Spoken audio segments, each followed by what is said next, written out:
Welcome back to Rewind of the Living Dead. I am Damian 666 Martin. And I'm Ronnie James Patrick. And Patrick, this week we are reviewing a TV show only for the third time? Something, yes, yeah. True time, Detective and Stranger Things, yeah. Only the third time in only the the show only the best, by the way. Only the best TV shows end up on here. Yes, only the best. And we're reviewing a new show on Peacock called Hysteria. Just launched a couple weeks ago. And a little spoiler, our second half of the show, we are going to be featuring an interview with the creator and showrunner, Matthew Scott Kane, who is kind enough to join us. Now, I want to preface this to start the episode so everyone knows. A lot of times as a journalist, which is my day job, I get pitched interviews constantly. And I do a lot of them.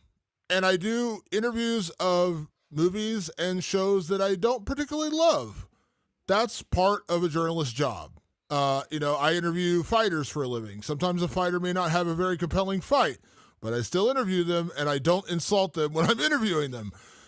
The reason I'm prefacing all that, Patrick, and you know this, but just so our audience is aware, this was not a PR pitch. This was not a, can you talk to this guy? This was me watching this show, immediately becoming a huge fan, telling you to watch the show, and then actually personally reaching out to the showrunner saying, hey, I love the show, and we would love to have you on our show sometime. So just so everyone's aware, this isn't like we're selling you because we have the showrunner on our show. This is, I freaking loved this show, and I wanted to talk about it, and we just got lucky enough that the guy who made it was willing to come on and talk with us. And I'm still waiting for the day where someone goes, here's a bucket of money, talk good about our show. And then guess what? We will fucking do that. But we haven't gotten that opportunity yet. And yeah, Damon, you were over the moon and you were like, you have to watch this show called Hysteria, currently streaming on Peacock. Okay. Hold your hats, folks. The stars, the likes of Garrett Dillahunt, who plays the Reverend, Millie Shapiro, who you might remember from Hereditary, who plays Ingrid, who else we got here? Oh my God. Nolan North plays Gene Campbell. Bruce Campbell, the Bruce Campbell, plays Chief Ben Dandridge. Aline O'Neill plays Tanya. Elijah Richardson is Cliff. Jessica Tresta is Judith. You better watch out now. Julie Bowen as Linda Campbell. Anna Camp is Tracy Whitehead. Nikki Hahn is Faith Whitehead. Kezzy Curtis, who plays Spud. Kiara Aurelia, who plays Jordy, and MJ Anthony as the star. Dylan Campbell, of course, written, directed, and created by Matthew Scott Kane. Many directors, but Matthew Scott Kane, the visionary behind Hysteria. Damon, this was kind of a big deal because it's not like, Stranger Things we've done. It's a phenomenon. Everybody's known it, and we got to it a couple of years in. True Detective, another phenomenon. We got to it a few years in. Hysteria just came out. I turn on Peacock every single night because I need to watch Parks and Rec or I can't go to sleep, and I turn into a werewolf. That's just what happens to me. And I see this big, title card, a beautiful title card for this thing, Hysteria, and they start to play this trailer, and I go, well, that looks like something I fuck with, like kind of 80s, satanic panic. I'm pretty into it. And I'm hearing a couple of trusted TikTok and horror creators that you and I both follow go, Hysteria fucking rules. And I go, cool. And Damon goes, I think Hysteria rules. And I go, cool. You know me, Damon. I have like 10 minutes a day to watch anything. And so I go, I'm going to sit down. I watch Hysteria, watch the first couple episodes, and I go, I'm in. I like this. I'll get to it. Then you get on the horn with me and you go, I got Matthew Scott Kane. And I was like, oh shit, now I have to watch the whole show. And like, I don't have 8 hours to watch a show. I'm so glad that I set aside the time to watch Hysteria. Because again, no one's paying us to say this. Peacock, if you want to pay us, we're available. No one's paying us to say that this show fucking rules. This show is for these kind of listeners. For the people who like a show like Rewind of the Living Dead and have the same sensibilities as you and I, Damon, Hysteria is for you. Quite literally made for you. And to give you a little idea about what the show's about, because we also do the video podcast on YouTube, and we don't actually play our intro on YouTube. We just kind of get into the show. So to kind of give you an idea of what this show is about. So it's set in 1989 at a little high school in Happy Hollow, Michigan. And the exciting incident that really starts the show is the star quarterback ends up dead. And people in town are convinced that it was done by a group of Satanists. Now, how that all unravels, that's why you need to watch the show. But this is a time in the 80s, late 80s, early 90s, where everything was evil. Like this was, musicians were struggling. Musicians were being called Satanists. They were horrible influences on children. All these kind of things. People were freaking out. And I read a story today as I was doing research for the show, Patrick. I know you'll get a kick out of this. There was a famous therapist that was doing hypnosis because there was a real phenomenon in the 80s called satanic ritual abuse, where people were having suppressed memories of being abused and being incorporated into these satanic rituals. And a therapist testified, I can't remember what case it was or whatever, but he had found out that a lot of the satanic ritual abuses that he was discovering through hypnosis were people remembering watching Rosemary's Baby and watching The Exorcist. They were having these memories of movies, and they're like, I remember being on a table in a boat, and there was this creature touching me, and I remember throwing up pea soup when they were trying to indoctrinate me. This girl Reagan told me my mother sucks cocks in hell. Yeah. So this was a wild phenomenon. So the way this show starts out is the star quarterback of the school, this, super A-level, future college star, dies, and it's sold to the community as a ritualistic murder. And so, of course, everyone in town, including the religious crazies, are like, whoa, Satan's come to our small town in Michigan. Simultaneously, there's a little 3-person band named Death Crunch, and they have massive sold-out shows in their garage where a total of 3 people show up, the 3 people who are playing in the band. And they're desperately trying to get people to pay attention to their heavy metal band. And the leader, who is the guitarist, and not the singer, but he's the guitarist leader of the band, his name's Dylan. And he's like, hold on now. Everyone is talking about Satanism. Everyone is like drawn to Satanism. What if we promote ourselves as a satanic band? Stroke of genius. And smart. As I mentioned again in the intro that you didn't hear if you're not watching, if you're on the YouTube channel, but basically it works because everyone's like, what do you do when you're a teenager? You rebel. What's the greatest way to rebel when everyone's telling you Satan's evil? You love Satan. So the band gets attention, but also starts to get attention in a bad way because while the kids in the high school are like, oh, this is kind of cool. We're anti-culture. We're counterculture here as the Satanists. The adults in town and the cops are like, hold on now, this is a satanic murder. Maybe we need to look at the Satanists who are now running a band. And that's where this whole story spirals out of control. It is set in 1989. Patrick, watching this show, and again, I was a little too young. I was younger than the characters in the show in 1989. But you and I grew up as fans of music. You and I grew up fans of heavy metal. I was these kids growing up. And the soundtrack to the show kicks fucking ass. The story's fun. The acting's great. I fell in love immediately. And the reason I discovered it was actually the queen herself, Barbara Crampton, who appears in an episode of Hysteria, along with Jeffrey Combs, of course, her co-star from several films, but everyone primarily knows them from Reanimator together. They've done other films together, but that's the one where they started.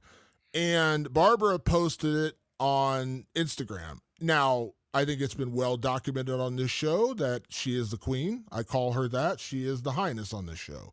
I think she knows. When I saw her post that, I was like, ooh, Barbara Crampton's in a new horror show? I got to watch this thing. Started it.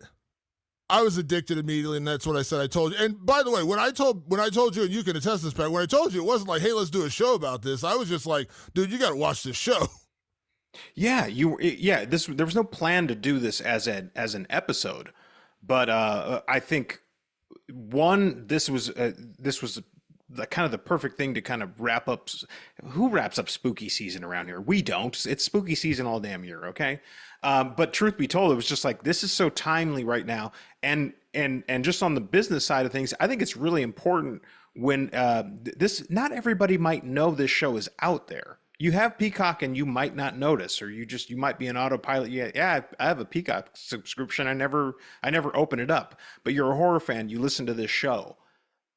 we want and love and enjoy great horror shows, not just the good ones. We could talk about good ones all day. There's 1,000 of them. We like the great ones. So we want to talk about the great ones. The great ones keep getting made if everybody goes and sees them. So then it became critically important that it's like, let's run the numbers up. Obviously, they released it, NBC releases it at a very strategic time during Halloween, perfect time to kind of put something like this out there. But it takes like them going, wow, a lot of people are into this show. A lot of people keep watching this show. There's a surge all of a sudden. I'd like to hope that we become part of that surge that keeps a show like this on the air. We're going to do something a little different tonight because I think, I don't know the numbers. I haven't looked at the numbers on Hysteria.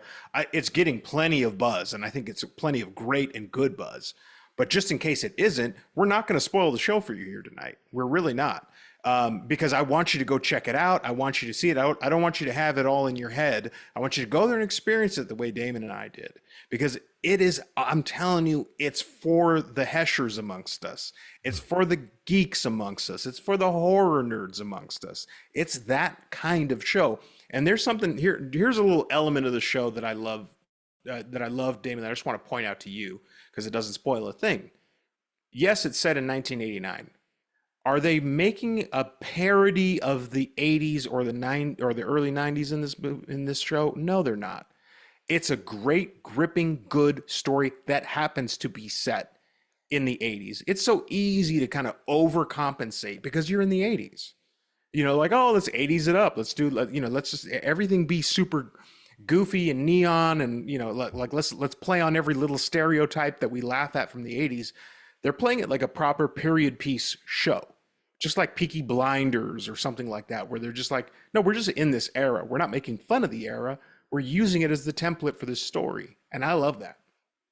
Well, and to that point, like a movie that I loved the movie, but a movie that, just to give people an example of what we're talking about, a movie that parodies the 80s, and I love the movie, by the way, is The Wedding Singer with Adam Sandler.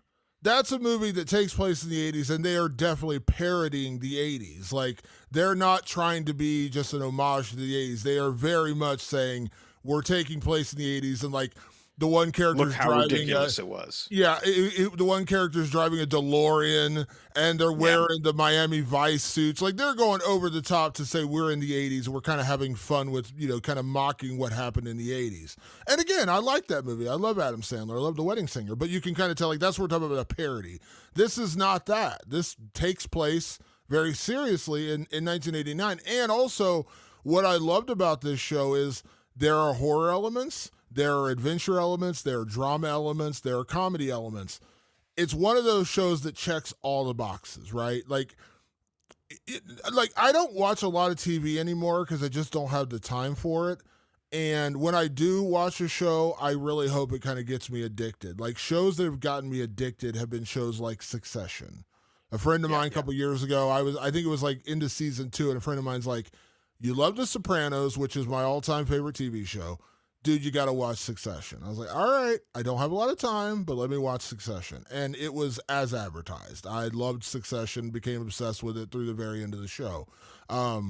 Breaking Bad is another example of that, a show that I was late arriving to. People say, you got to watch Breaking Bad. You got to watch Breaking Bad. And I did. But that's what I'm saying. Like, when I sit down and watch a TV show, I feel like I need to be committed to it because I don't have a lot of time to spare. When I tell you that Hysteria is worth the 8 hours it's going to take you to get through it, I promise you it's worth your time, because I watched the first episode the first night, and I was like, the next night I was going to watch a horror movie. I'm like, hold on now, I want to watch Hysteria. I watched like 3 more episodes. And then the next night, I blew through it in like 3 days because I was like, I need to know what's going to happen. I need to know how this story concludes. It's just the perfect amalgamation of everything you would want in that kind of a movie, because it feels of the era. So, like, what you would think of like Nightmare on Elm Street 4, that late 80s feel, which was filmed in the 80s, of course. Those late, Friday the 13th movies that were filmed in the late 80s. But also, very genuine and very heartfelt. This is not making fun of anything. Like, there are some serious moments in here. There's some very funny moments, too. And I think that's why this show works so well, because it's not one thing. It's not just horror. It's not just drama. It's not just comedy. It's a little bit of everything. And it was just that mixing pot, that mixing that the melting pot, so to speak. That when it was all done, I was like, this just scratches me where I itch. It really reminds me of the Scream franchise. It's complete. Everything about like why we've talked about the longevity of the Scream franchise and why even the lesser Scream movies are still good. It's because at the core it's about character and story. Like they really focus on those things, and Hysteria very much focuses on those things. You're not watching. I don't want to be a broken record. You're just not watching a parody. You're watching just a great story. And if you hear the urgency in Damon and I's voice, you got to look around you right now. And you and I pay attention to the trades all the time. And maybe some of the people who don't get their trade news through us, they cancel shows left and right. They cancel shows that have a following. We don't want that to happen to Hysteria. Like we are hysterical for Hysteria, and we're just like we were like, yeah, this needs its episode. It deserves an episode. It's that kind of show that you need to go watch it. You like this stuff. I know you do. You're listening to me and Damon talk ad nauseum like you always do. Thank you. We appreciate you, and we're telling you we like it. You'll like it too. So go check it out. Absolutely. With that being said, Patrick, let's get into some categories before we get to the interview with Matthew Scott Kane, the creator of the show. And to be fair, so everyone knows, that episode, that part of the episode is 100% spoilers. That is our spoiler section of the episode where we talk to him about the show and we get deep into it. We also even talk about potential of a season 2. So if you have seen Hysteria, you want to watch that. You want to listen to that part of the episode. That's where we're getting into spoilers. But for the non-spoiler part, we're going to get into it now. We're going to kick things off as we do each and every week here on the show with our best performance, aptly named Prime Time, bitch. Our Welcome to Primetime Bitch from 1987's Nightmare on Elm Street 3, The Dream Warriors. Best performance in Hysteria. Now, I want to just before you give your pick here, Patrick, I want to throw this out there. The cast for this show is ridiculous. I mean, it is just a plethora of great actors. I mean, Anna Camp, who I first discovered from True Blood, who is great in this show. Julie Bowen. Modern Family, I remember her personally from Happy Gilmore. That's where I fell in love with Julie Bowen, was Happy Gilmore. Bruce Campbell, of course, icon of horror. Garrett Dillahunt, who I think is one of the most criminally underrated actors working in Hollywood today. I've loved that guy since he was in Terminator, the Sarah Connor Chronicles. He's also in No Country for Old Men, and I don't need to list all the different bona fides of Garrett Dillahunt. But Patrick, for you, who was the best performance in Hysteria? Damon, with a slew of great performances, I did end up having to land on Anna Camp, who plays Tracy Whitehead, and she's the mother of a daughter named Faith, and Faith finds herself in a bit of trouble, and her mother, Tracy, is incredibly religious. You know, she is very, and they do a good job of balancing. They don't really get into what religion, you know, she's Christian of some sort, but they don't really get into it. This is Anna Camp's tour de force. This is Anna Camp. She's done great in everything I've ever seen her in, so it's no surprise. But boy, do they give her scenery to chew on, and she knocked me off my socks in this show. And I don't want to give too much away, but I'll just tell you this: you are going to pivot between feeling a lot of sympathy for her and absolutely hating her. She's an incredibly dynamic and villainous at times character, and a sympathetic character at times, weirdly enough. And that's the kind of juice and the meat that I want on the bones, Damon, right? You know, especially with a TV show. If you're going to give me 8 hours of show, then really make the characters complex and unique and interesting and hang on their every word. And that's exactly where I was with Anna Camp's Tracy. What I loved about her performance was, as she actually reminded me of a family member of mine who more or less caused me to disown part of my family because she became so crazy religious that she was just literally like, if you don't find Jesus, you can't be my family member anymore. And I was like, whoa, let's slow down on this whole okay. Yeah, like, whoa. But like so pious that like just over the top with it. And I'm just like, slow down. Like, let's calm down here. Tracy, her character Tracy, has that about her. But there are also moments, as you said, where you feel kind of sympathetic for her because you realize that. I'm not saying that I don't want to get into like a big religious discussion, but you realize a lot of people who get totally indoctrinated into anything. This isn't religion. This is cults. This is you could be a fan. You could be a Star Wars fan. People are just like so intensely into Star Wars. You almost feel bad for them because you realize that it's turned toxic for them. You know, we talk about toxic fandom on here. Poison them. It's poison them. Yeah. And so you can kind of feel that for Tracy. Like she's just been so inundated with what she feels like is her faith and her belief system that while she's doing some really nefarious things, part of you is still kind of like, man, I kind of feel bad for her. And that's all drawn back to the performance of Anna Camp, who is, again, fantastic in everything she's done. So yeah, she's absolutely incredible. So for me, my best performance, I don't think it's any shock here. I thought everyone was great. And by the way, we're talking about performances. We always talk about this, Patrick. Younger cast members can make or break a show. Now, there's not kids in this show. They're teenagers. But the teens in this show are phenomenal. They're all great. They like it fits so perfectly. And I want to shout them out. MG Anthony, who plays Dylan, our lead. Of course, Kiera Aurelia, who plays Jordy. You mentioned him at the top. Nikki Hahn is Faith. They're all the younger characters. Jessica Tresca in particular is Judith. They all kill it. But my best performance, I have to give it to the man of the hour, Bruce Campbell, who plays the police. Is it sheriff or is it it's chief? Okay, it's chief. Okay, police chief Ben Dandridge. I think it's well documented. We are a horror show. Of course we are. And if you're a horror show, you have to know the entire body of work of one Bruce Campbell. I don't say this with a bit of irony. I don't say this in a prisoner of the moment situation. I say this in all dead seriousness. This is the best performance I've ever seen from Bruce Campbell. Now, that's not saying he's not been great in other things. I'm saying he has.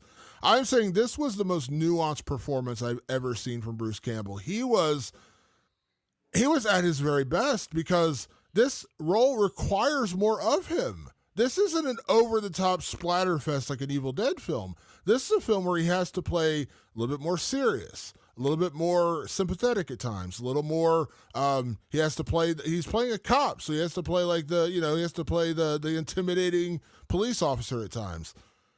I thought Bruce Campbell's performance in this show, like, to me, like, remember when we watched Strange Darling and I was like, you better give Willa Fitzgerald an Oscar nomination? If Bruce Campbell deserves an Emmy nomination. Like, that's how good he was. And it's not because I didn't think he's good in other things. I think he's been great in everything. But I was like, God, this is like a really good performance from him. Well, this rolls right into our MVP, Damon. So I'm just going to go right out and say it, that yes, Bruce Campbell is the MVP of this series. Bruce is, I think, in his mid to upper 60s now. And there's something that's called like the third act of your career. And that is for actors that get a little bit older and they have to find their way in Hollywood, or they slink off into the shadows. Bruce Campbell's entering his third act of his career. And if Hysteria is any indication of what we are to look forward to for what I'm hoping is at least the next 40 years of Bruce's career, he seems like the kind of guy who's tough as nails and that he's going to keep on trucking. This is a tour de force performance. It really is. He's very measured. He's very kind. He's a fatherly figure. He knows how to work both sides. He's the lead detective behind this case. And I was just, every time he came back on screen, I go, is that Bruce Campbell? I'm so used to seeing Bruce in these heightened kind of jokey scenarios. He was an elder statesman. He was the wise sage. And he, by the way, he's dealing with a mountain of shit. And he's able to attack it with a lot of poise, a lot of composure, something you expect from a small town cop. You don't want the small town cop to be full Keystone, like, blah, blah, blah, blah, blah. Like he was like, oh shit, like a kid is dead. And the town is fucking disintegrating right now. So I got to figure this out. And he does it with a poise and a grace that only somebody who's had a wonderful first and second act of their career can kind of transition into this third act of their career and go, let me show you what Bruce has got in store for you from now on. And I'm telling you, you're a Bruce Campbell fan. You've never seen him like this, and you're going to absolutely love it. I'll say this real quick before we move on to my MVP, and I mean this as an absolute compliment. And I think you'll know what I mean when I say this. This was a very serious performance from Bruce Campbell. Yeah. You know, like there was nothing campy or over the top, or there's no ash here. This is a very serious performance from Bruce Campbell. And like I said, this is one of those eye-opening performances, like like great action actors, when you realize, hold on now, he can do more than like jump out of planes and crash through windows. He's actually a really good actor. We've seen that transformation, like watching Matthew McConaughey, who was kind of like, came out guns blazing early on doing Dazed and Confused, movies like that, and then doing all these romantic comedies. Kate Hudson and him did like 19 movies together, and we kind of figured out, okay, that's who Matthew McConaughey is. And then he goes out and wins an Oscar for, Texas Buyers Club. And then he does True Detective. And we're like, this is like one of the best actors of our time. Like, this is incredible. That's what I'm talking about. Like, this is that kind of serious performance from Bruce Campbell. I was like, wow, I didn't expect this, but this was really good. So yeah, I agree. So my MVP, I'm going back to the old standard here for me, Patrick. And I'm not saying this because we got him as a guest, but I'm just being serious. My MVP is Matthew Scott Kane, because he created this show and he created such a unique vision into this particular storyline. Because I've watched movies about the Satanic Panic, like horror movies, like about this era.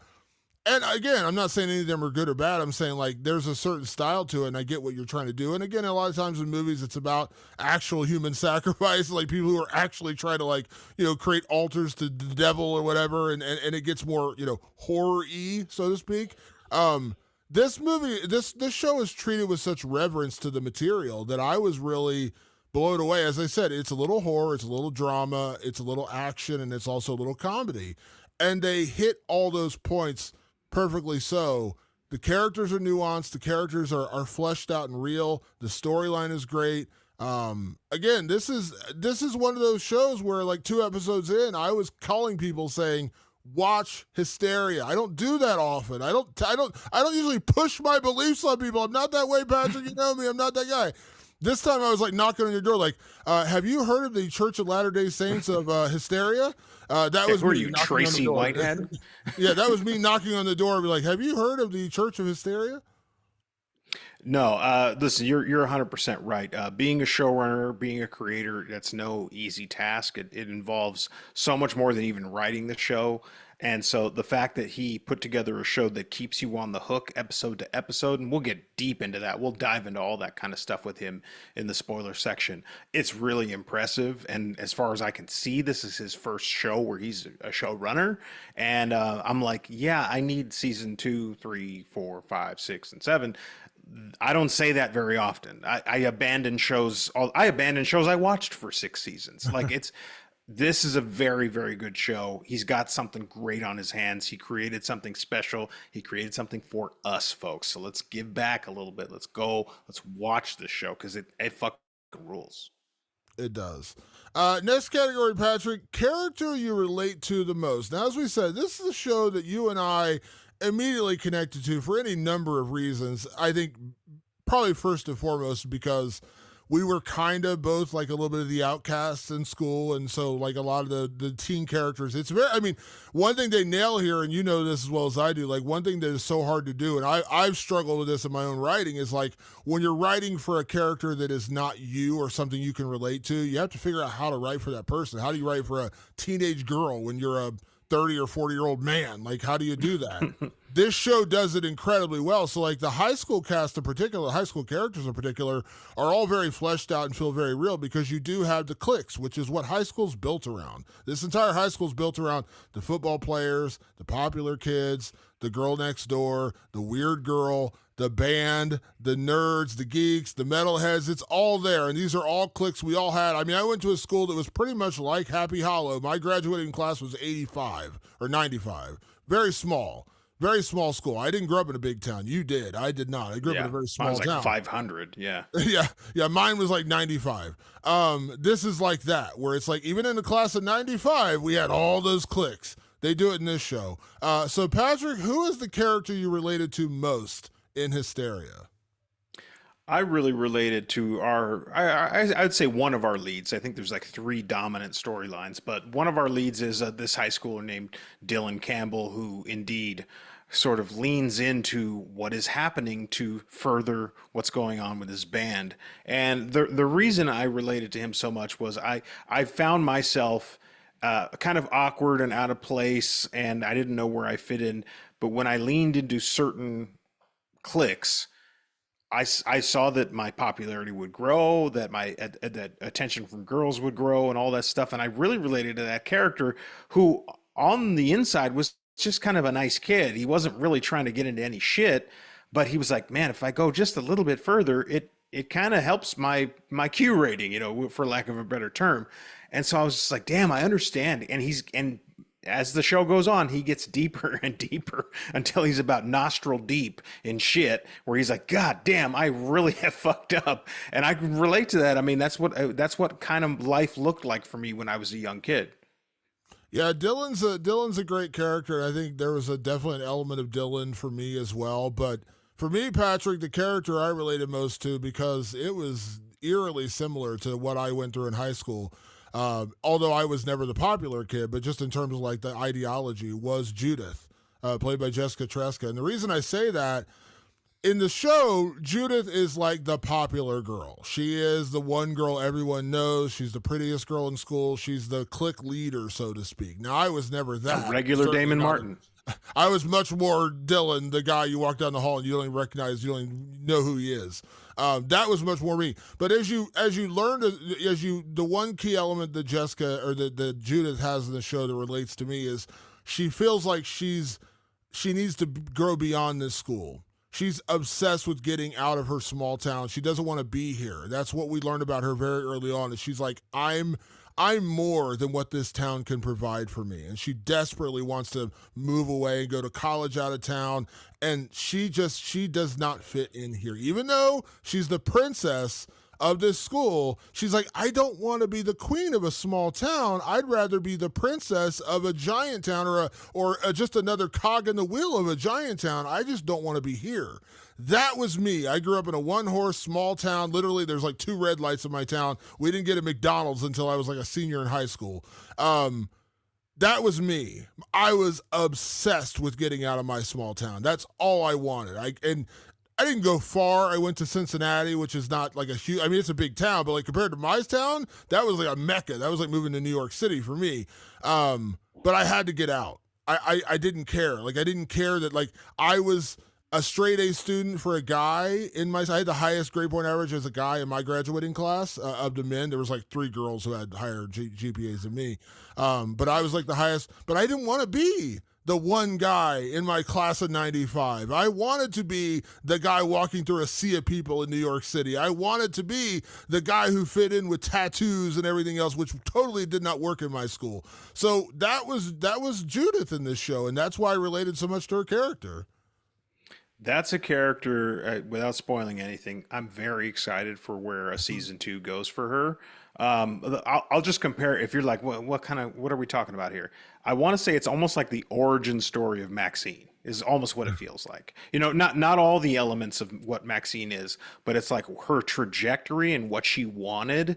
Like, that's what I feel like I'm getting out of that character. And she's electric. I mean, you will not be able to take your eyes off her because of the story that was written for her. It's Damon, you see what's happening to me right now, right? I'm getting all tongue-tied because I really want to tell you, just go see the damn show. It's fucking amazing. Yeah. I will not accept the laugh I do not deserve. So, yeah, that's very much you.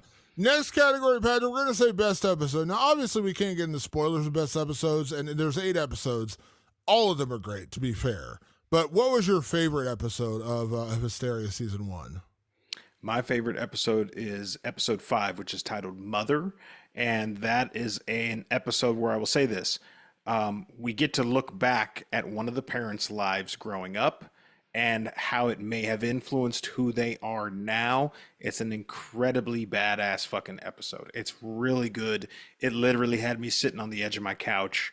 I was transfixed. It's a very expertly directed show, by the way, too. A lot of great directors are on there, including the director of Kong Skull Island, Jordan Vaught Roberts, who is, I believe, one of the EPs and probably helped design the look of the show. But And yeah, also just Eduardo Sanchez, Blair Witch Project. Eduardo He's one of Sanchez. the, yeah, Yeah, also from the on the Blair show. Witch. Yeah, I Yeah. mean they got talent. They got real talent, top to bottom, and that's one of those episodes that I was just like, fuck, that's a fucking badass episode. That is an incredible episode, and that's like if you're gonna look at an episode, say that's the one they're gonna give out awards to. That's the one they're gonna submit that to the Emmys. I can guarantee you that. For me, it was actually the episode right before that, episode 4, Dance Macabre, which is where, again, this is no spoiler. This is just where there's a homecoming dance, very traditional moment, and I don't know, like every great high school movie does culminate in some way to like a prom or a dance. There's always that element in there. If you think of Pretty in Pink, or you think of what am I thinking of? What's the other movie I'm thinking of there? John Hughes movie, 16 Candles. 16 Candles. Thank you. All those movies like kind of have that moment where you culminate in that, and this one's no different. And it's like everything that's kind of building and building and building all kind of builds towards this moment. But yeah, it's just recommend that episode of all the episodes. So yeah, that would be my favorite. Yeah, I mean, listen, I could go on all night. How about episode 1 and 2 and 3? Like I like them all. Yeah, they're all really good. Next category, Patrick, we're going to now talk about where did I go with my labels here. Next category now. Let me be clear about this. This show has, I'm not kidding, and I'm being extra emphatic about this, a fucking awesome soundtrack. The soundtrack in this show is amazing. I literally like went to Spotify immediately and started listening to songs from this show. So Patrick, what was your, and this is not spoilers by the way, because it's just a song. What was your favorite song featured in Hysteria? I had to put this category in because the songs can really set the mood and set the tone of a certain scene and something like that, kind of invoke emotions in you. A lot of great metal in this show, even stuff like Bathory, like hardcore black metal that like most people don't even listen to. So I was like, I really respect the soundtrack for going as hard as it does. But there's a song called "Wicked Woman" by Coven, which is like a psychedelic rock song. And I've in the last like 10 years or so, I've really gotten into like psychedelic rock from the 60s and 70s. It's so fucking badass. And not only is it that psychedelic kind of eerie, dark and scary kind of stuff, it helps tell the story in that moment.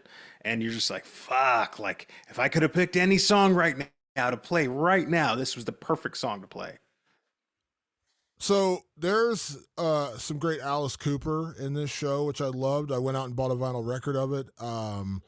There is a great Judas Priest song in this show. There's a Motorhead song in this show that I absolutely love, called "God Was Never on Your Side," which if you listen to lyrics, it's a really good song. I'm not a huge Motorhead fan, but this was a Motorhead song I never heard before. It's not Ace of Spades, and it's really good. But for me, the one that got me, and actually was the name of an episode also in this show, is "Die Young" by Black Sabbath with Ronnie James motherfucking Dio as the singer. Now, I actually saw Black Sabbath at Ozfest years ago with Ozzy, one of the coolest experiences of my life. I love Black Sabbath, one of my all-time favorite bands, and I love Ozzy Black Sabbath. I have a ton of Ozzy records, but I have a soft spot in my heart for Ronnie James Dio. I am a big Dio fan, and I love Ronnie James Dio, and I think the Ronnie James Dio era of Black Sabbath is completely underrated. So when I heard "Die Young" pop up, which is from the album Heaven and Hell, I literally about jumped out of my seat and was like, holy shit. I texted you right after. I was like, they play fucking "Die Young" in the show. I love Ronnie James Dio. So that's, but there's so many, but that's the one. I was like, oh my God, they played a Ronnie James Dio Black Sabbath songs. It's kind of like no one talks about it that much in the Black Sabbath fandom. And I'm right there with you. I don't even know if you knew that I'm a Ronnie James Dio Black Sabbath guy, and "Sign of the Southern Cross" is my favorite Black Sabbath song, period, like of all time. and that's a Ronnie James Dio one. So yeah, it's just rad, dude. When songs come up that you never hear in a show ever, and you go, geez, like their budget must have been fucking big, because like some of those songs are fucking, you know, hard, like big songs to get. But you're just like, God damn, dude, like this is one of the most perfect soundtracks, especially for that setting. It really sets a tone, it sets a mood, it keeps a theme going. When you can put a lot of music, a lot of good music in a show, it makes it that much better. There's a great scene at the homecoming. Again, this isn't a spoiler. A homecoming episode where they play "Love Bites" by Def Leppard. Yeah, I love that song. I love Def Leppard. I grew up on Def Leppard. So yeah, there's so many moments. And again, Merciful Fate. They play Merciful Fate in this show. Who's ever going to play Merciful Fate? I mean, come on now. They play me. Battery. Like, me at 3 a.m. That's who's playing Merciful Fate. Yeah, like come on now. Patrick, the last category before we get to our interview with Matthew Scott Kane, the wonderful showrunner for Hysteria. Is it scary? So this is kind of like a little bit early that we normally do this. So Hysteria, is it scary? In the traditional sense, it's not scary. But what it is it's 100% a horror lover's show. It's just got everything that you need. First of all, there is some serious gore in this show. It happens from time to time. And when it does, it's shocking. And then there is the most important element, Damon, and we've literally been saying it since the very first podcast, and that is dread. There is dread dripped all over this thing. It's coated in dread because this town is on the verge of collapse because of what has happened to this kid, and they're looking for people to blame. They're looking for a scapegoat. They're looking for answers. People are looking for answers for their dead kid. It's a very harrowing show. And your chest will get tight, or at least mine does, because I'm probably, you know, very unhealthy. So it's a dread-inducing show, and you are on the edge of your seat, episode to episode to episode. And when I tell you, the mark of a great show is a show that keeps you on the hook every single episode. I was never comfortable thinking that any of these characters are safe. That is dread-inducing. That is the kind of thing that where you go, I can't let down my guard. I don't know who is next. And they kept that note running through the entire show. That's a success for me. So I'm gonna say this show isn't scary. It's fucking terrifying, and here's why. Not in the traditional. I know where you're going. I'm gonna be jumping off my couch and like, you know, hiding my eyes, that kind of thing. But when you allow fear to rule your life, and when you allow fear to spiral out of control, again, the premise of the show doesn't spoil anything. There's a dead kid, and it's blamed on a satanic cult. And you're in a small town. And it's like the telephone game when you're a kid. You know, you tell your friend, hey, I saw John and Chrissy walking down the road. By the time it gets to your 10th friend, they were porking in the back of a van, and they got busted by the cops. That's how that game works, right? The telephone game. This show is built around fear. And there's a great line, I wish I had looked it up to get it directly from the show, but there's a great line where they talk about evil succeeds when fear festers. That's not the line, but that's the general consensus, is like evil exists. Evil's able to exist and fester when fear rules. That's a premise we can all live by. I mean, that's something that's happening right now in our world today. And not to turn this into a more serious conversation, but I'm not saying you can't be afraid, but make sure you're afraid of the right things. You know, don't be afraid of poor people. Like, that's not what you should be afraid of. Like, you know, like that's not what you should be. Don't be afraid of the guy who has a different color skin than you. That's what I'm talking about. And when you allow fear to spiral out of control, it gets ugly. That's why I say this show is fucking terrifying, because that's what happens in this small town when fear spirals out of control. So, you know me, I'm the story guy. I need a story. The story at the heart of this show is so compelling and also so terrifying that it's a cautionary tale for things that are happening in our world today. Now, I want to be clear, just so everyone, oh my God, I'm going to watch some preachy show. No, it's not that. But I'm just saying, you can watch this show, rock out to some Ronnie James Dio, rock out to some Merciful Fate, rock out to some Bathory, enjoy some really cool characters, some really cool storylines. And if you can walk away with like a little bit of a message at the end to say, man, I need to not do that. I think that's what's great about the show. So yeah, I say it's fucking terrifying because God, does this scare me of like this happening in real life? No shit. It's probably happening in real life. Yeah, I think a lot of people will watch this and go, "Yeah, that's happening. All right." Yeah. So as we said, Hysteria is available right now. It's on Peacock. Highly, highly, highly recommend. I think they're also showing the episodes I want to say like Tuesday nights or Wednesday nights on USA Networks. They're showing like episode by episode on regular TV. I think on USA, maybe Sci-Fi. So you can watch it that way. But if you just want to watch all 8 episodes in a row or binge it like we did, it's on Peacock right now. It's available.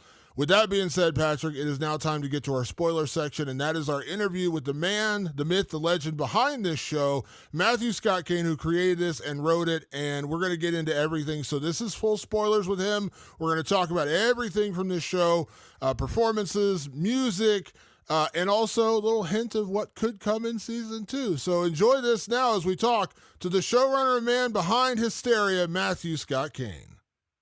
So if you haven't been able to tell so far, we are absolutely huge fans of the new show Hysteria. We couldn't think of a better way to talk about the spoiler section of this particular show than have the man who created the show on with us. So we are so honored and happy to have our guest today, who is the creator and the executive producer behind Hysteria, Matthew Scott Kane. Matthew, thank you so much for doing this. We really appreciate it. And listen, if you listen to the first half of the show, you'll know by now we absolutely adore this show. Hysteria is phenomenal. So thank you for doing this with us. Thank you guys so much for having me. I'm excited to jump into the spoiler section and talk about, the brutal deaths of Dylan and Tracy and Linda and all of these beloved characters that we killed in the final episode. Yeah. What a crazy story, man. All right, so I know you probably hate answering this because you probably answered some version of this question 1,000 times, but I have to start here just because, the inspiration for this show, because I really grew up in the 90s, but I was a very little kid in the 80s, so I do kind of remember the satanic panic of that era. I remember my formative years of listening to Metallica. Everyone's like, "Oh, that's devil music." So where did the spawn of this idea come from? So I love that we're on a podcast right now, and I can tell both the short answer and the long answer, because I've been having to give the short answer or a version of the longer answer only in every interview that I'm doing. But both of them are very true and equally valid. So the short answer of where did this show come from is that I really needed an agent, desperately needed some kind of representation. I had been in Los Angeles for 7 years at that point. I had never even sniffed any kind of success in terms of getting into a writer's room. The closest that I got was I was an assistant to a showrunner for a little bit, and he threw me a half script, basically kind of like a kindness. Here, your name can be half on this script. And that was it. That was all I had. But I had been writing every weekend for 7 years, trying to put stuff together and trying to make something happen.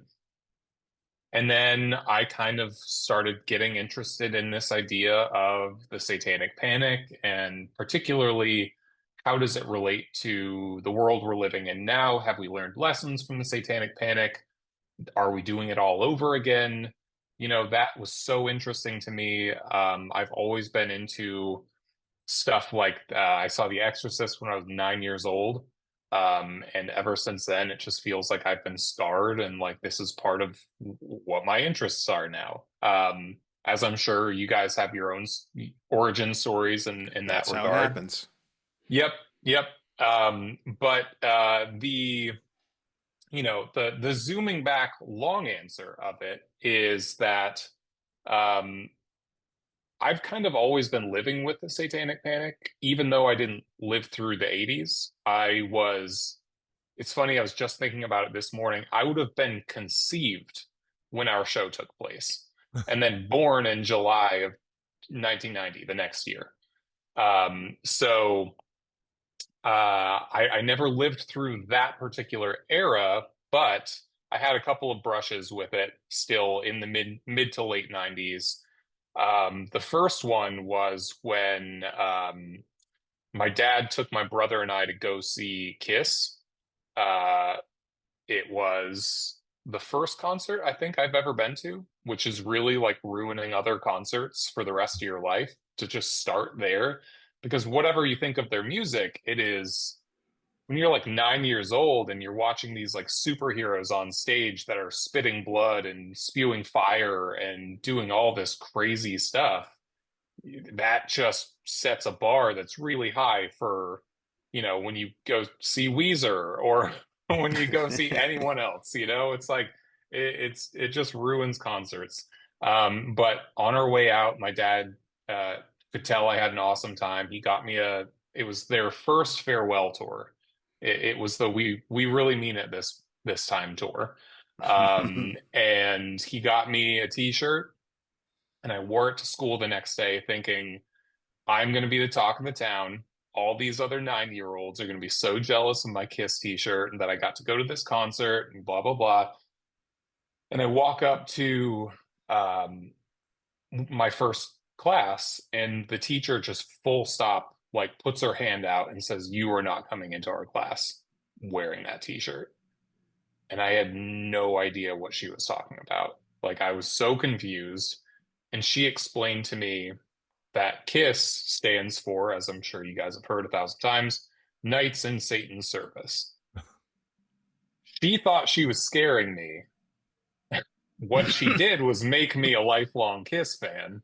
It's I walk away from that being like, that's the coolest shit I've ever heard. Like, of course, I'm going to keep listening to this band, but I did have to go change my shirt at the Lost and Found before I could come back into the classroom. That night, I asked my dad, like, am I like in league with the devil for listening to like Love Gun or Rock and Roll All Night or any of this stuff? Like, I just thought these were like cool dudes. And my dad asked me what happened at school, and I told him, like, my teacher said I couldn't wear this shirt because they're the Knights in Satan's Service. And he just like stares me down and he was like, your teacher is full of shit. Like, it's good dad. Like, yeah, good dad. He was a great dad. But that was my first like legitimate brush with it, where like I'm seeing like this thing that felt so cool and also innocent in a way was riling someone up to a degree I just couldn't understand. And then, much less of a story, but after the Columbine shootings in the late 90s, I was not allowed to listen to Nine Inch Nails. I was not allowed to watch The Matrix. I was not allowed to do anything that was involved with any subculture that those two kids were. So like it is something that like I've kind of felt these things reverberating through my entire life. And while it wasn't like the, golden era of Satanic Panic in the 80s, it's still here. It was still there in the 90s. It was still there in the 2000s, 2010s, and now. So, the thought process of how do you tell this story is you look at all those generations and all that hasn't changed, and you find, frankly, the most fun time to play that story, which was the 80s and the hair metal and the horror and all of that stuff. So, long-winded answer for your question. No, I love it. I love it. Yeah, that's really the perfect setting because like metal was such a big deal in the 80s. It was such a big deal. And so to see that, it made sense that like people could put a face on it finally. Like, oh, there it is. It's attacking our children with its music. Yeah. But you're hearing it now, it just looks different. Right. What they consider satanic now looks completely different than what they considered in the 1980s, which to me does have the template of evil. Like it looks way more evil. We're wearing black, we're wearing leather, we're wearing spikes, we're wearing corpse paint and all of that stuff. And so I was like, yeah, I can see the connection now. I don't see it with Taylor Swift, but boy, some people are convinced. Well, she is, according to some internet theories, she is the reincarnate. I don't know if Zena LaVey is dead, but she is I've like seen that. Yeah. The photos of Taylor Swift next to Zena LaVey are insane. They're convincing. They are so similar. Yeah. Convincing and slightly erotic, I'm not going to lie. Hey, fingers crossed we get a season 2. Taylor Swift would love to have you come play Xena LaVey on our show. I know that's a thing that you'd for sure want to do. It wouldn't hurt your brand at all. She's Not a even big little. fan of the show, so she will definitely Of consider that. course. Yeah. Yeah. I mean, technically, I did go to college with Travis Kelce because I went to the University of Cincinnati when they were there, when Travis and Jason Kelce. So there's a slight connection there. Oh, okay. So let's get her on the horn. Yeah. Yeah. It's like right around that time. So maybe there's a little connection. I could reach out to the You Kelce. can make a call. Right? Yeah. I am curious though, because like I'm not trying to offend anyone. If you've ever listened to our show, people already know this. Like, I'm not a religious person, but I've always had a weird fascination with movies about exorcism. And I don't know, there's just like, I love those movies. Like, my favorite horror film so far of 2024 is Late Night with the Devil. Like, I love that movie. Yeah, that was awesome. The Exorcist again. Like, I just watched The Exorcist again the other night. Like, I love that movie. Bringing that tone and having those characters in this, like, obviously, like, the Tracy character, her daughter, and then you're obviously playing that against this real, like, fear of Satanism in this small town, like, because you inject a lot of religion here, but it's not done. I don't think it's done maliciously. You're not making fun of anybody. No. If anything, something that I talked to with the room a lot when we were breaking the story was that I want this story to ultimately be agnostic, because it is.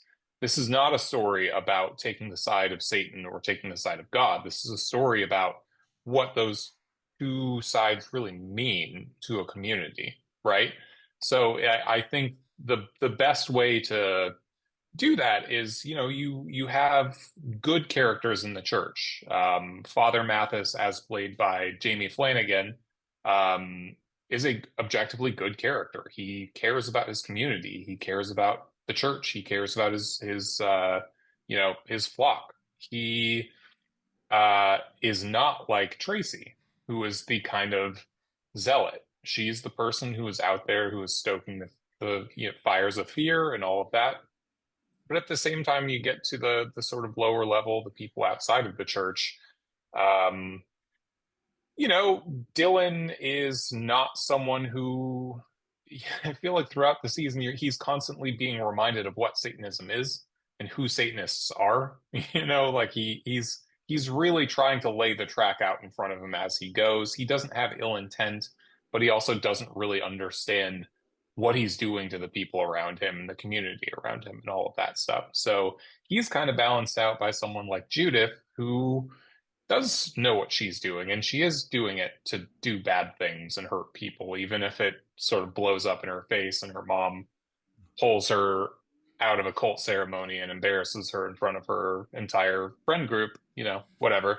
But ultimately, like, we never wanted to tell a story that demonized the church, nor did we ever want to tell a story that said Satanists are evil and these are bad people doing bad things, because, like, real life Satanists are not the people we saw in 80s horror movies. They are not the people who are literally raising the devil. They're a bunch of bald dorks like me who are just in a cool club. That's kind of it. Yeah, I remember a guy I work with who I think airs a little closer to the side of, like, Tracy and her flock of paranoia, and he goes, I don't know, don't you think that Doja Cat, she probably worships the devil, right? And I was like, have you ever met a Satanist? They're not as cool as Doja Cat. Like, they're not even remotely that cool. They're geeky, they're nerdy. They tend to be really nice.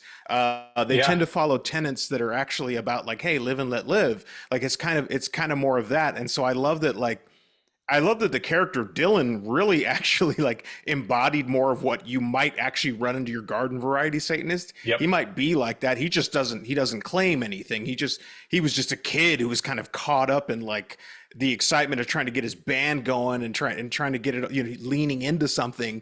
But ultimately he's like, I'm just a nice guy. Like, everyone around me are insane and doing crazy shit. Right.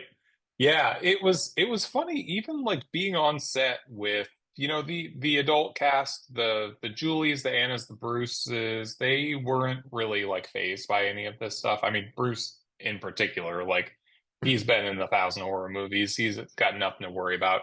It took a lot for me to kind of talk, especially our young cast, into the idea that like, hey, it's like you don't have like Satanists aren't like objectively terrible, evil people. You know that, right? Like you have to know that. I have to talk you guys into that. And it took a lot of work, and I don't know if I ever succeeded. But yeah, I at least got them to the point where they were comfortable doing the things that they did in the show. So I'll call that whatever success I need. One thing I loved about the theme though, and it doesn't have to be Satanist, it's just like when you're in school, like you all want to be a part of something. And I remember when Yeah, I was in school, it was like I was in school in the 90s, and it was everyone like got involved in like the grunge era. So like we all started dressing for like sure. Kurt Cobain, like Eddie Yeah, Vedder, like everyone. That was just, and that's like you wanted to fit in. So like I had to go to the store and get flannel shirts and messy hair, and I had to have chucks. Like it was just the look like that. We all wanted to be part of that club. I was part of like the alternative club, quote unquote. So and I played in a band in high school, so like I had to dress like Eddie Vedder. Like that's just what you did. yep, So when this show when Dylan comes up with the idea of like, hey, let's be Satanists to make our band bigger, and then the entire like the popular kids, like everyone starts getting involved. I'm like, this is exactly what happens in high school. Like this is so real because that's exactly like I remember that for me. It was the grunge era. Everyone wanted to be Kurt Cobain. Everyone wanted yeah. to be Eddie Vedder, and it like spread like flannel spread across my high school. Like that was just like the thing. And this It like was a it's so funny virus. because Flannel and panic. so yeah, it was flannel panic. And so it's just funny because it spoke to me in that way. I was like, this is so real. Like this is like you find something kind of cool and you think it's kind of cool, and then everyone wants to be cool. Yep. Yeah, absolutely. I was in a band when I was in high school, and we were like if Death Crunch never had that epiphany. They never knew how to catch a crowd. They never knew how to get people to come on board. We were the band that was, we had like our same 5 people, 3 of them were usually girlfriends, would go to the show, and then we would go to Steak and Shake afterwards, and that would be our night. Like that. We never made it happen, but um, I wanted to imagine a better life for Death Crunch. But like my experience in that high school band was somewhat similar in terms of like the first time you see Dylan, he's a dork. He's walking through he's not wearing suspenders and got big glasses or anything, but he looks like just a normal whatever kid in the Midwest in '89. He's handing out flyers and no one will take them. And that is an experience that all 4 members of our band know so well, which is that you are really trying to pursue this thing. And unless something is going to push you over the top, no one is going to give a shit at all. I had one of those roller backpacks, like Yes. I didn't roll it all the time. I got stuck with it. My mom bought it for me and I couldn't return it. So I wore it on my back most of the time, but if we had a show coming up the next weekend, I would pull it up. I would pull the rolly thing up and I would put giant flyers for the show on it. And I would just walk up and down the hallways before and after school, just being like a mobile billboard for this thing. Um, but yeah, I mean, it's tough to break out as a high school band. It's tough to stick out in high school in general. But yeah, I mean, once a fad catches on, it catches like wildfire, and I saw that a bunch at our school. Yeah. And I think you did a really great service to all the characters. Like, there are some characters in here that I would label truly villainous, but even they, I think, are susceptible to the exact same kind of pressure that Dylan and Spud and Jordy are dealing with, which is like, Yeah. I need to lean into this so people will see me. Right. Obviously, I think Tracy's like at the top of that, where she's just like, I'm so mousy. I'm so nothing. And even in my own church, I'm Yeah, sort of like me and my friend do these little gatherings. No one shows up. She's going through the exactly. exact same thing. And she just like Dylan is like, let me just keep leaning into this. Let me keep leaning Yep. into it. The difference is she's the one who goes too far and then starts to buy her own bullshit. Dylan Yep. always knows he's got a reason for doing this, and he's always sort of ashamed and sort of just like, I hope no one finds out that I'm really just fucking around here. Right. She's getting poisoned by the attention that she's getting. She's allowing herself to go deeper and deeper down that path. So I thought it was really smart that thematically, even though they are opposites, they are Yep. suffering from a very similar issue. You are bullseyeing something that we talked about a bunch in the room, which was that we wanted to essentially tell a story about two cult leaders, one in Dylan, one in Tracy. Tracy is going to be the one that is going to continue. They start off at the same point A, which is no one's coming to my party. No one's coming to my show. No one's coming to my discussion group. No one is no one takes me seriously until major event changes that completely. And now they suddenly have a steady following that is getting larger and larger. And what defines the hero and the villain of the two is which one is going to cross the line. Which one's going to cross the line into dangerous territory and not see the error of their ways? And which one is going to finally feel that shame so much that it rips them out of it and puts them back on the right track? The story was always about these two people profiting off the fear of the community around them and who was going to come out victorious. And thank God Dylan has friends around him who are able to kind of smack sense into him, whereas Tracy is unchecked. She just kind of keeps going and keeps spiraling and keeps, exactly what you said. She just gets high on herself and look where it takes her. And the So scary you thing about couldn't have that, said it better. and the Thank you. scary thing about that is with Tracy is obviously she's an adult, and so she's had time to Yeah. like come through these thoughts and obviously take it and run with it. Whereas Dylan, like, I love the dichotomy of the character because one side of him he wants to make his band bigger, which is what he starts out at, but then Yeah. the other side is the girl he's always crushed on is suddenly Yeah. interested in him, and oh by the way, she's a Motley Crue fan. So like, listen, Right. I think we're all. I'm not gonna make any assumptions here, but we're all guys. I'm sure at teenage years we did really dumb things for Oh, relationships. yeah. We've all done it. That's just a staple of being a teenager. And I love it. Like Judith keeps escalating things, and Dylan's just like, but hold on now. I'm gonna carve a pentagram into my hand, but hold on now. She likes me, so of course I'm gonna carve Right. a pentagram into my. Like that's. I love the two sides of him because yes, he wants his band to get bigger, but let's be honest. There's the other side of him that wants to get the girl that he's always Right. wanted to get. And we're all. I wish I could tell you all the horrendously stupid things I did as a teenager because I had a crush on a girl. I love Yeah. that. I love that part of the character because like she's the one who keeps pushing the envelope, and he's just like, "All right, let's Okay. let's do this seance. Come on, let's go." Right. Right. Yeah, let's do a sex magic ritual in the basement of the school. I guess it's cool that all these people are here. Like, whatever. Yeah, he was very fun to write in that way, to just be like, how far is he going to go for this person? And it seems like we drew the line at getting buried alive. He'll get buried alive, but no more than that.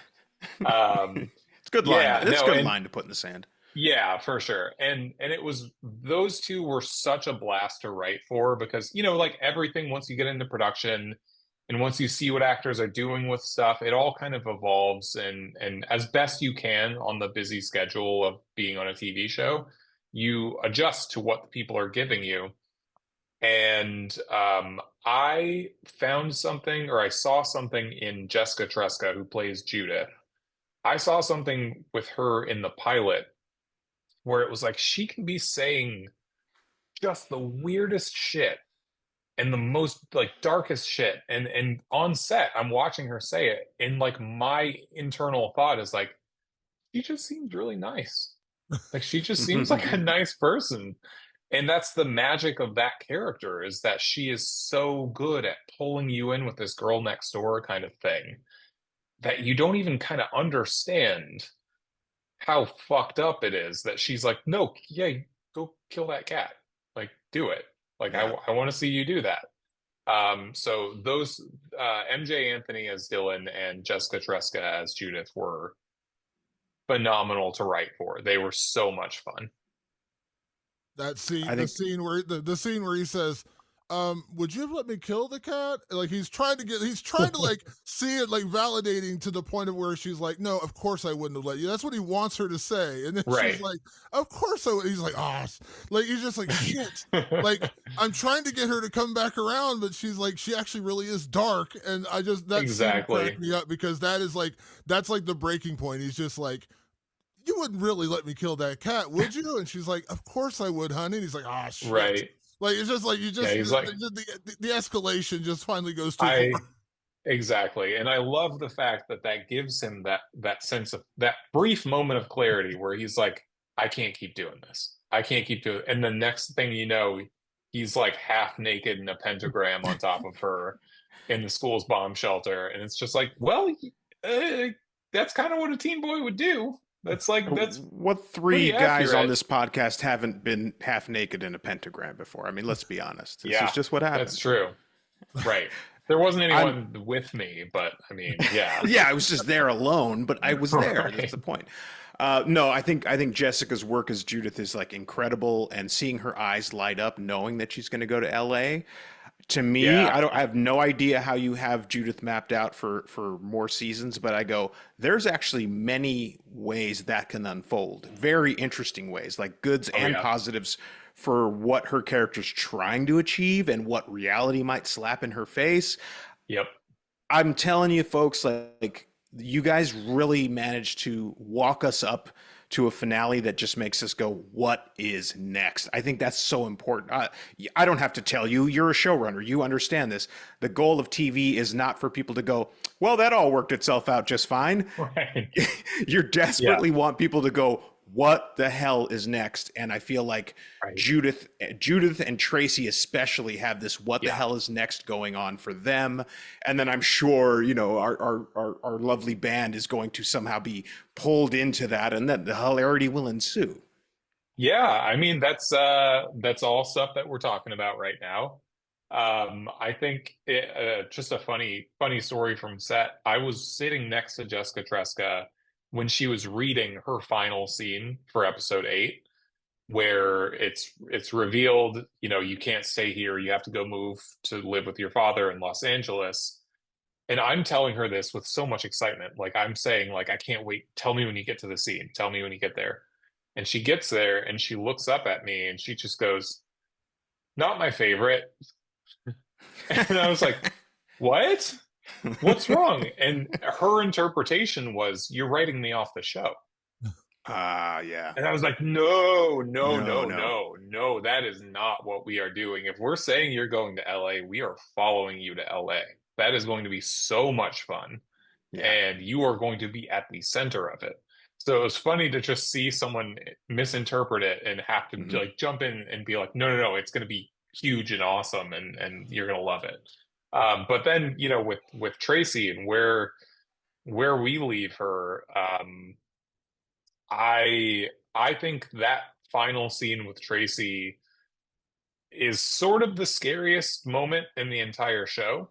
Very. That this person has been lying her ass off for the entire 8 episode run, and that she has sold this false bill of goods to this town, that she is a savior and she's going to help them come back from the darkness.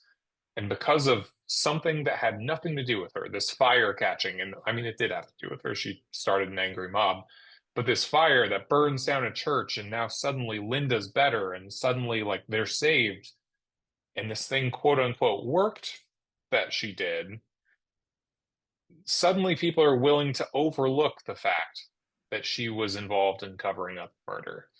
that she was, in cahoots with someone who has been kidnapping teenagers for decades and torturing them essentially and all of that sort of stuff. So the fact that they were able to turn a blind eye that quickly and just say, no, you've got our back, we've got yours, is so scary going into a second season of like when you've got the whole angry mob behind your back and you're being pulled away in handcuffs, what the hell does that lead to? Like what is that? What does a sense of normal look like in that town? I think sadly we're living in that era right now when a certain presidential candidate gets convicted as a felon, and people are like, "Yeah, I'm right Yeah, behind him." it feels a lot like it. Yeah. Yeah. To that point, I want to talk to you about this cast because it's Yeah, funny. Like I know a lot of them. Obviously, I've been a Bruce Campbell fan my entire life as a Evil for Dead sure. fan. Garrett Dillahunt to me is one of the most criminally underrated actors working in Yeah. Hollywood today. I love everything that man does. Ever since I saw him in the Sarah Connor Chronicles and Terminator, I love everything Yep. he's done. He's just incredible. Obviously, I'm very familiar with Millie Shapiro, of course, from Hereditary. Yep. But the young cast, like, it's funny because when I started the show, I was like, man, MJ Anthony looks so familiar to me. Why does he look so familiar? Yeah. And then it took me like 3 episodes. I was like, that's Percy from Chef. It totally dawned on me that he was Oh, Percy. that's where you went. You Yeah, not Krampus. not Krampus. I went back to Okay. Chef. Because I love Chef. That's one of my favorite movies. I love John Favreau, and I was like, that's little Percy. He's grown up Yeah. now. But I have to imagine as you have a Evil Dead poster behind you, like, was it dream to get like I don't want to take because I think the young cast of the show is incredible, but to work with Yeah. Bruce, to work with obviously bring in Barbara Crampton for an episode, like. Yeah. Do you get to geek out a little bit when you get to work with some of the horror legends that you had in the show? You don't geek out with Bruce Campbell. Bruce Campbell does not suffers no geeks.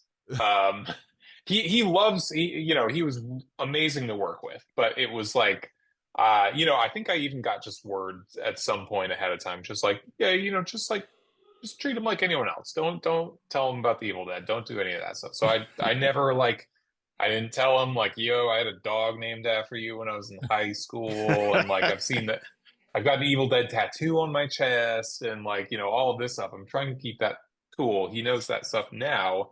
But working with him on set, he's just a pro. He's where he is in life for a reason. He comes in, he does his work. If he has a question, he'll get clarification. But he never gave us a take we couldn't use. He was always on top of it. I think Bruce read for the most part. You get a lot of actors who will, and this is no slight on them, but they'll read mostly their scenes and just kind of like understand what they have to do. It was so clear that Bruce was reading the entire script and like knew the story of the show and where it was going and everything that was happening around him, which was extremely helpful to like getting what we needed with him. But then, my first ever, I know she's getting into more horror stuff right now, but Julie Bowen, obviously longtime star of Modern Family, my first ever TV spec script for like a college class was for Modern Family. So in a way, I've been writing for Julie Bowen since 2010. So it's like super cool to actually really truly write for her, and she was phenomenal in the show. And then, Anna Camp comes in there and just crushes. Like I always tell people like wait for the back half of the season, because when you get to episode 5, the flashback episode, that run from there to her doing the exorcism at the end is just like she is cranked to 11, and it was electric to watch on set. Like I would make sure to be there every single time she was doing a scene to just like feel it. So yeah, our entire cast, like all those folks. I mean, if you know Barbara, then you know that she's like the best human, just kind of Yeah. objectively. Like she's one of the best people I've ever met. We only had that one scene with them. It's like 5 pages or so. It's not a ton of work, but the night before we started shooting, Barbara sent me this like gigantic text. Like it must have been one of those texts where at the bottom it says like text is too long. It was like huge. And I read through it and it was this like really thoughtful analysis of like how she wanted to play this character based on the way that other women were being represented in the show and what she felt like was a new angle. So like she it does come through in the scene, but like she came in with this angle of like, I want to sound like I'm supportive of my husband in this moment, but look like I'm not, essentially, was what she was getting at. And it was so thoughtful, and it really does, if you're looking at it for that, you feel it. I was so blown away by just like, some people you call them in for a 1 day cameo and they do their 1 day cameo and they go home and they collect their however many $1,000 paycheck and that's it. But Barbara and Jeffrey both came in there and took it so seriously and put so much thought and energy into it in ways that I'm so grateful for and so hopeful that we get another year so that they can actually come back into the fold and like work with our other people in our cast. I mean, the thought of having Barbara Crampton, Jeffrey Combs, and Bruce Campbell at a table with each other, that is my version of Heat with with Pacino and De Niro is those three actors together. So they were all just like such blessings and so great to work with. And then our kid cast was incredible. Like I don't know how much time we want to talk about the cast and all that, or if we want to move on or anything, but every single one of them, Go like, ahead. yeah, I Please. mean, it's so casting in general for the show, we were sort of out to a few people for the main parent roles, but we knew those were gonna, not really pick up until we were closer to production. So we did a ton, I mean, months of like looking at audition tapes, doing chemistry reads, and then there were some starts and stops where like our old director fell out, directors, I should say, Jonathan Goldstein and John Francis Daly, who did Dungeons and Dragons and Game Night and some other good stuff.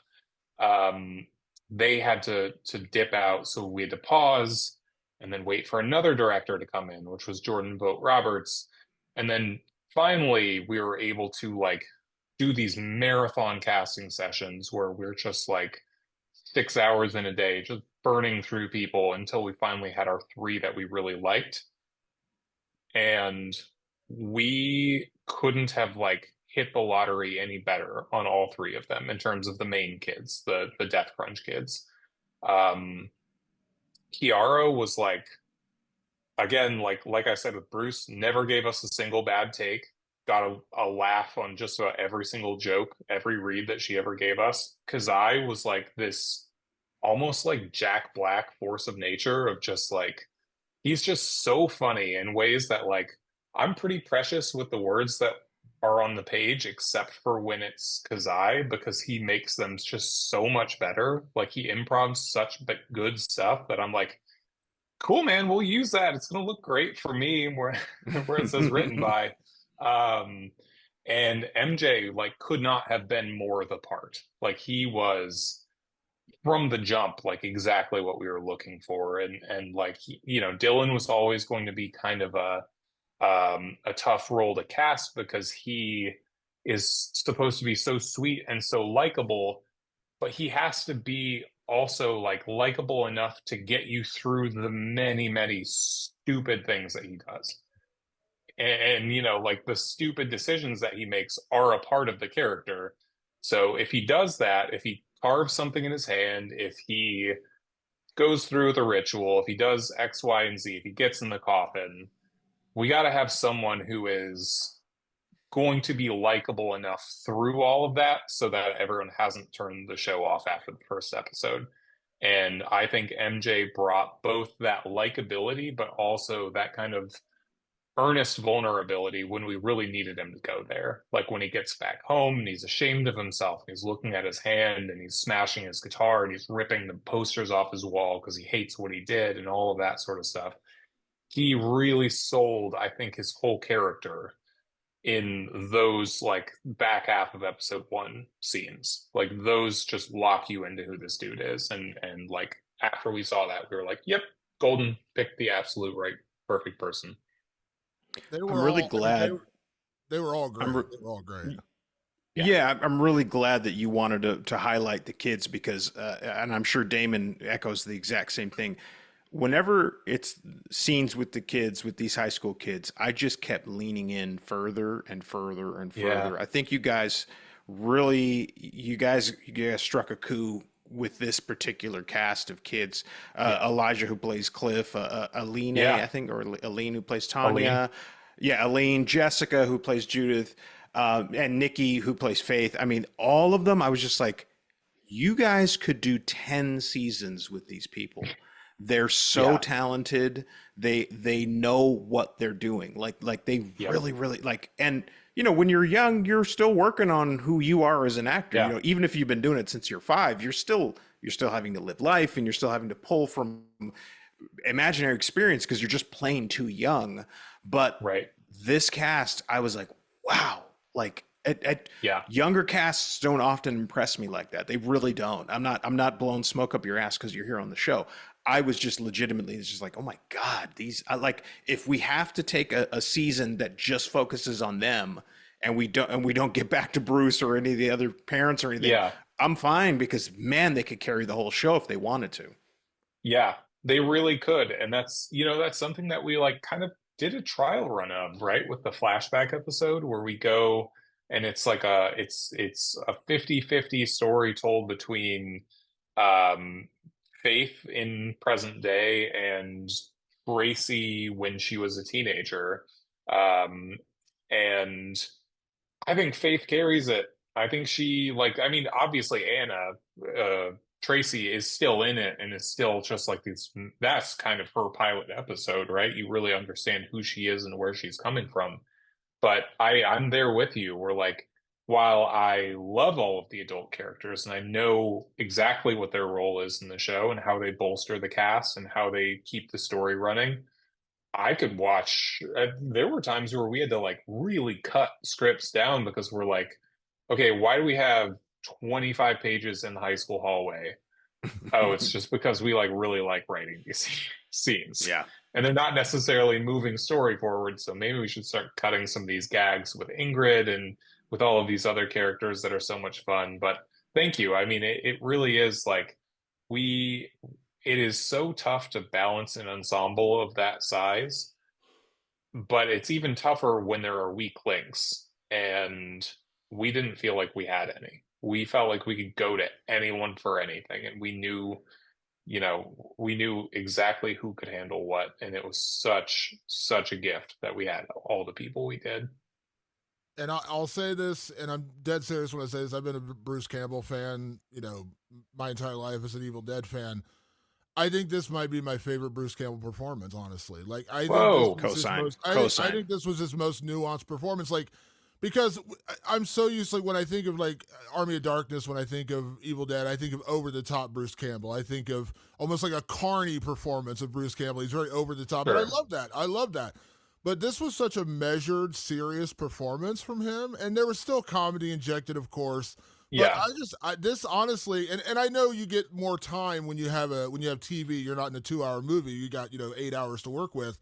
But I honestly, when this was over, I was like, this is a different Bruce Campbell. Like, this is not the Yeah. Bruce Campbell I've seen before. This is the best Bruce Campbell I've ever seen.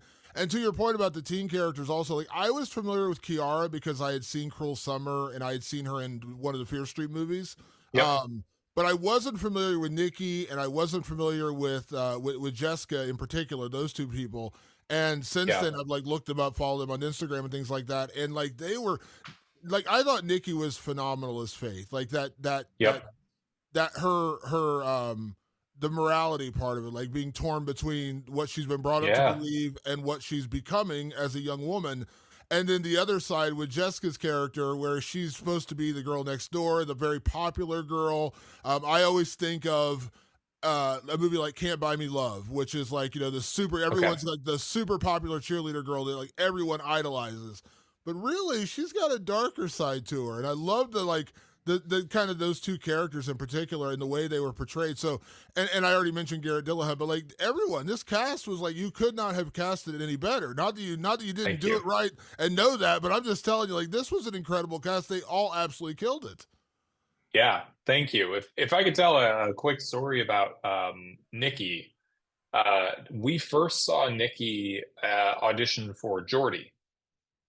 She auditioned for Geordie, and there's something about her that we really liked, but we weren't really sure if she was right. And then obviously, when you see Kiara in the role, you're like, well, Kiara is a superstar. Yes, it's Kiara. Then the next person up to cast was Judith, and we saw Nikki in the role of Judith, and she was completely different than she was as Geordie. She gave herself a different haircut, dyed her hair, comes in with a completely different disposition. She's sunny, she's bubbly, she's smiley, she's like flirty. And while we still saw Jessica Tresca, and we're like, I mean, that's the character, we have to go with Jessica Tresca. We saw like, what the hell is going on with this Nikki Hahn person? She's like a chameleon. She can do anything really, really well. So we asked our casting director, hey, I know we've already brought her in 3 times or 2 times. Is it okay with you if we bring her in one more time for Faith? And he basically he gave me a stern talk that was like, we can bring her back in one more time for Faith, but I'm going to be very upset if you don't end up casting her because that's really mean. And I was like, okay, no, I get it, but I have a good feeling. And she came in for Faith, and sure enough, after watching maybe 5 minutes, we were like, yes, of course, that's her. Like she's so perfect in it. And so she blew us away. She was also she's the sweetest human being. She can go from being like tied down to this chair, screaming for her life, to like as soon as they call cut, she's like walking around like goofy laughing with people like a golden retriever, just like the nicest, sweetest person. And I have no idea how she's able to flip that switch as much as she does, but genuinely one of the most impressive people that I worked with on the show was Nikki, just because she could hold her own with truly every single actor on the set. And yeah, she was awesome. Jessica was incredible.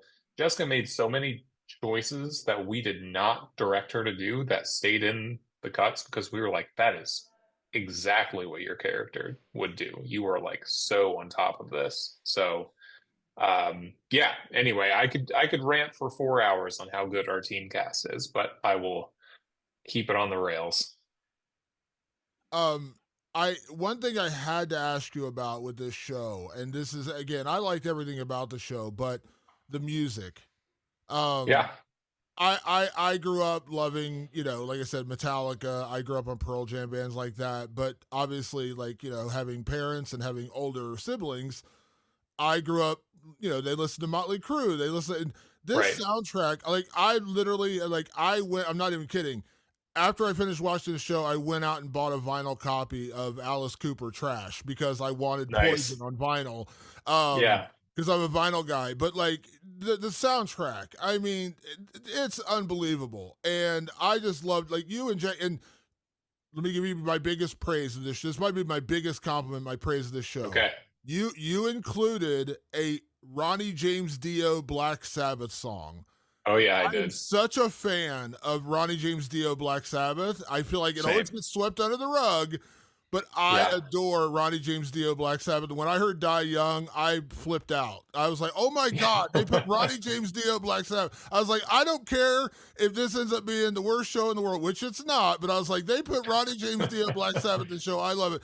Can I just ask you about the selection of the songs? Because I know you obviously have a music director that works on it as well, but I just love it. The soundtrack to the show was phenomenal. The Motorhead song, I had never heard that song before. And now, like, I've listened to it like 10 times since the show. I love that song now. The musical selection was incredible. Yeah, thank you. It was a team effort. It was mostly it was myself and our music supervisor Jen Malone, who's also done Wednesday and Euphoria, so she's no stranger to shows that have big needle drops and stuff that, really takes off. But it was between us and then also our editors to, sift through what's going to be the perfect thing for this moment, and also what's the corner of the 80s that hasn't really been played in as much as anything else. We made conscious efforts both with the score and with the music to kind of stay away of like, all right, if Stranger Things is going to be like more synth and pop heavy and that kind of thing, we're going to make sure that our theme song is heavy metal from the jump. We're going to make sure that our soundtrack, while it can still include pop songs and stuff like that, like we start with Heaven is a Place on Earth, it's going to go, it's going to feel like you're really listening to someone's mixtape in the 80s. I'd say about 50% of the music in the show was scripted, something that I was writing to, something that I had kind of like, whether that was from a thematic place of like, I want this song in this episode because I feel like it tells the story of all of the people in it. Like, for an example, in episode 7, the title of the episode is It's Late, which is the Queen song on News of the World. And I listened to that song, must have been like 20 times while I was writing that episode, because in each storyline, every character is told at one point, it's not too late, essentially. Like, things are going bad. Episode before, some crazy shit happened. We're all kind of in our worst moments, but it's not too late. We can still fix all of this. And then there were other situations where we didn't necessarily have the song, but then an editor would look through something that Jen sent them, like a bucket of like, here's 20 songs, and then they would find the perfect thing. Like, some of those magical moments were like, what is it called? Santeria, I think, or so the song where they're recruiting the cult members. Everything in the flashback episode was our editor just doing great work. Yeah, so it was a combination of all of us sort of like bringing what we loved into it, trying to find what we could use to build a moment. I think there's something about specifically 80s metal, across the board, whether it's hair, whether it's just heavy metal, black metal, whatever, it does feel so cinematic in ways that I've always felt like, why is this not being utilized? Like when Wait is playing in the hallway, when Dylan's walking up to Judith, that feels so cinematic.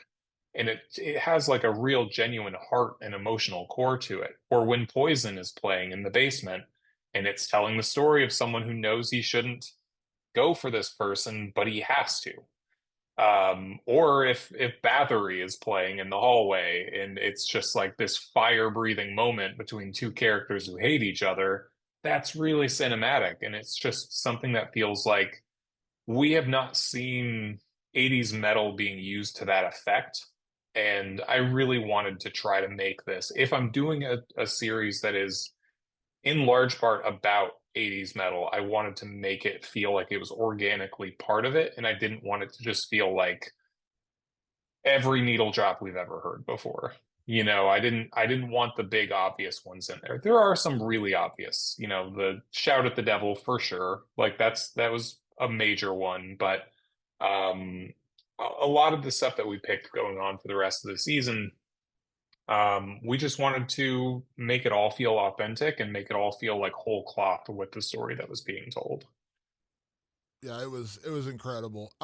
We don't want to keep you all night. I got a couple things I want to touch on, and if you're okay, I want to throw a couple categories at you since we're a category show. Okay.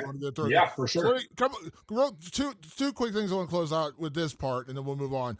One thing I loved about the show was the hint of supernatural.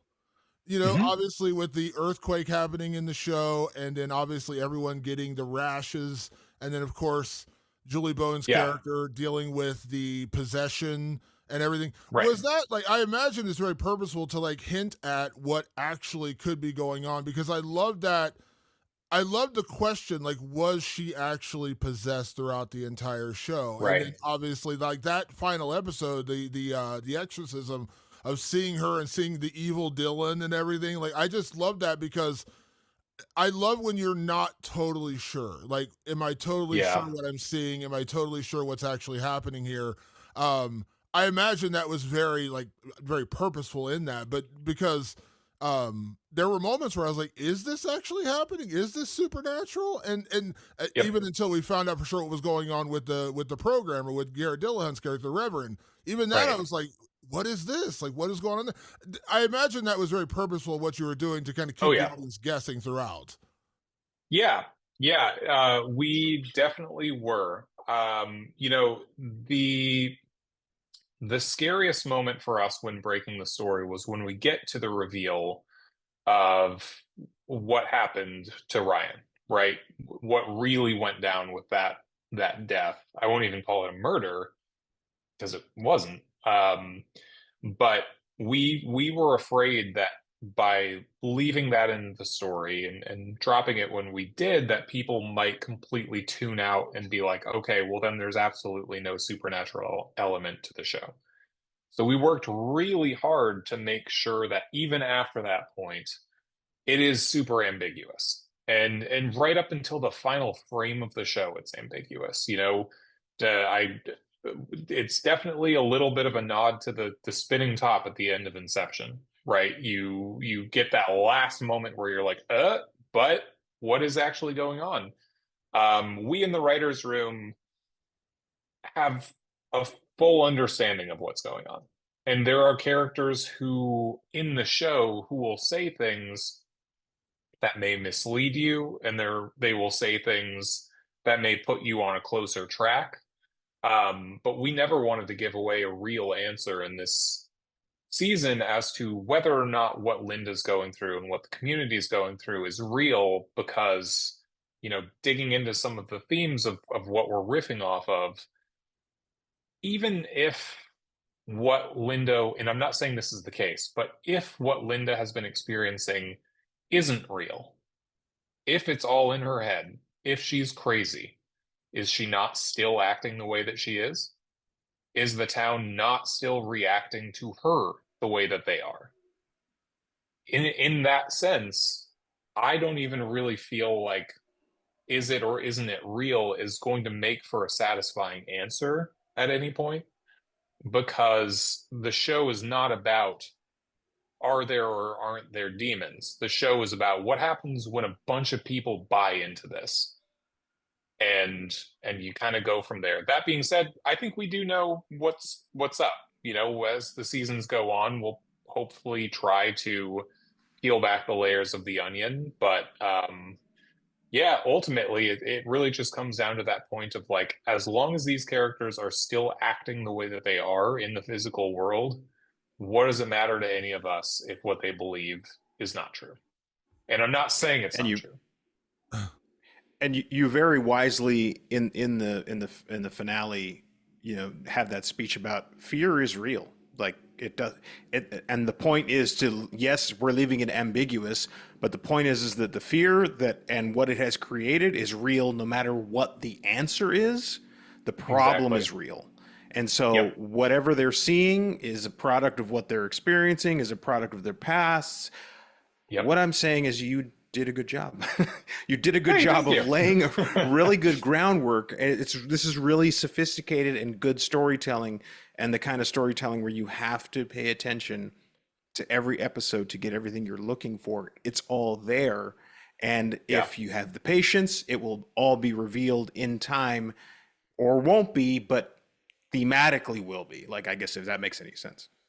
Yeah. If for some reason we don't get a second season, which I pray that day does not come, I would happily, write a note to the audience telling them what the intention was, and like what was actually going on, because it's not as clean and clear as yes, this was going on, yes or no, this wasn't going on. There's more to it. I think we do give everyone the tools to put it together, but we also didn't want a moment at the end of the episode, even though it kind of feels like we get one when Spud's talking about the Halifax slasher and all of that stuff. Um, that's just Spud talking. Right.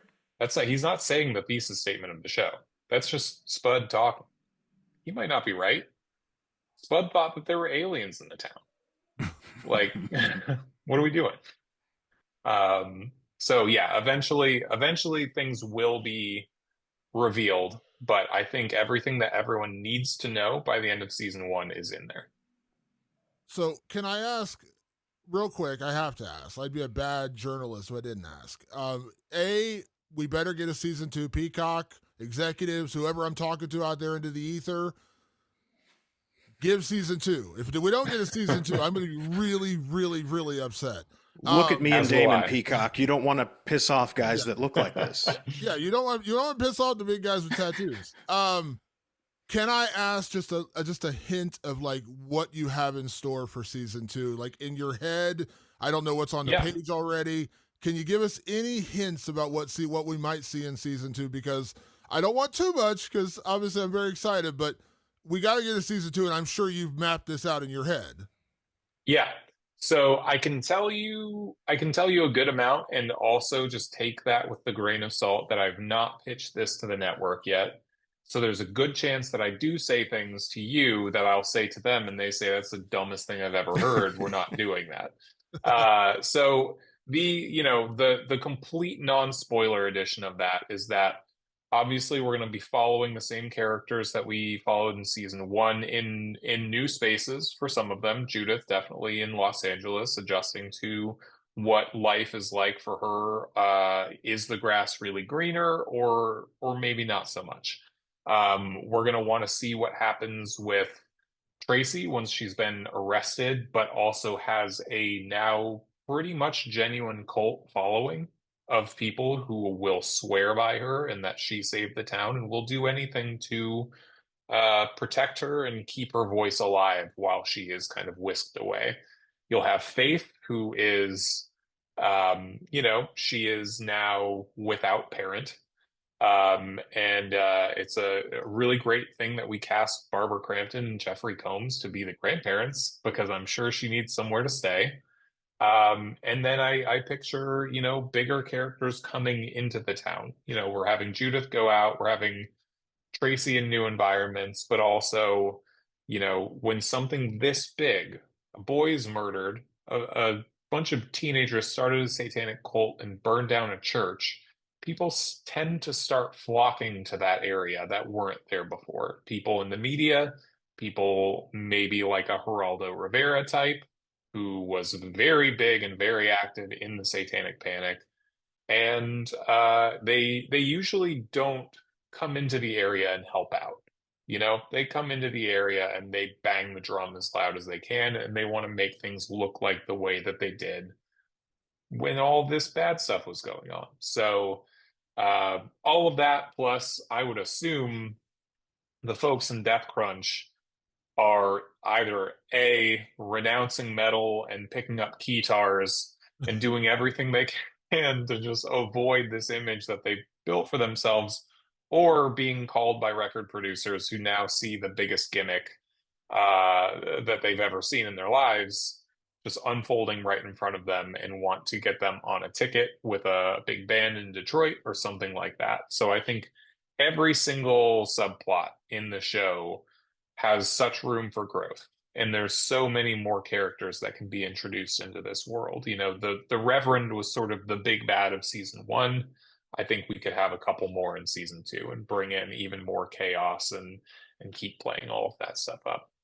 I love that final scene in the final episode, when, because throughout the whole season, Jordy is kind of the voice of reason. Like, she's the one kind of trying to dial it back, but she also learns to embrace it a little bit because she sees like what it's doing for the band. But she's always like, what are we doing here? Like, what are we really doing here? And Right. I love that, because she's the goth kid. And of course the goth kid's like, hold on now, like, let's slow down on this whole Satanist thing.